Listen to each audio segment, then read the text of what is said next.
beaucoup de choses à Ferme Guyon. Alors, on a commencé, nous, comme un centre-jardin en juin 2010. Alors, c'est un centre-jardin où on avait des plantes et tout ça. Et ce projet-là, il mûrit depuis plusieurs années dans la tête de mon père, en fait, qui a été président de Rona pendant plusieurs années. Et il voulait partir un centre-jardin il y a 30 ans. Juste avant qu'il parte le centre-jardin ici à Chambly, coin l'autoroute 10 et l'autoroute 35, vous pouvez imaginer ici, il n'y avait vraiment rien. C'était un champ, on avait fait tout repartir à neuf. Alors, on a amené l'eau de la ville, on a fait des infrastructures, les stationnements, les bâtiments, et on cherchait un nom spécial pour un projet, un genre de centre-jardin, mais qu'on pouvait passer plusieurs heures. Alors, pour toute la famille aussi, on voulait faire quelque chose de vraiment spécial. Alors, on a commencé les opérations, on a commencé les bâtiments et tout ça, et il fallait trouver un nom juste avant l'ouverture.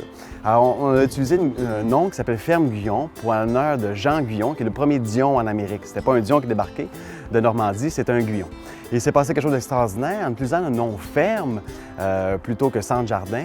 Les gens rentraient dans l'édifice, ils nous posaient des questions. Vous avez des plantes extraordinaires, des arbres, des conifères, des arbustes, mais sont où vos cochons, sont où vos poules? Vous êtes une ferme, ça nous prend des animaux. Alors, c'est ce qu'on a commencé la première année à vendre des poules. On a vendu à peu près d'une façon très modeste, une trentaine de poules.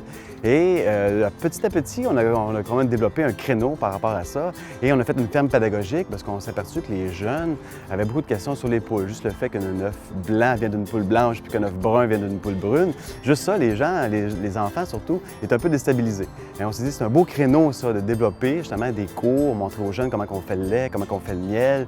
On a des ateliers sur le beurre, par exemple. Alors ça pour nous, c'est une belle activité, c'est certain. C'est notre troisième année complète, puis on est pas mal prêts. On a changé beaucoup de choses dans le magasin.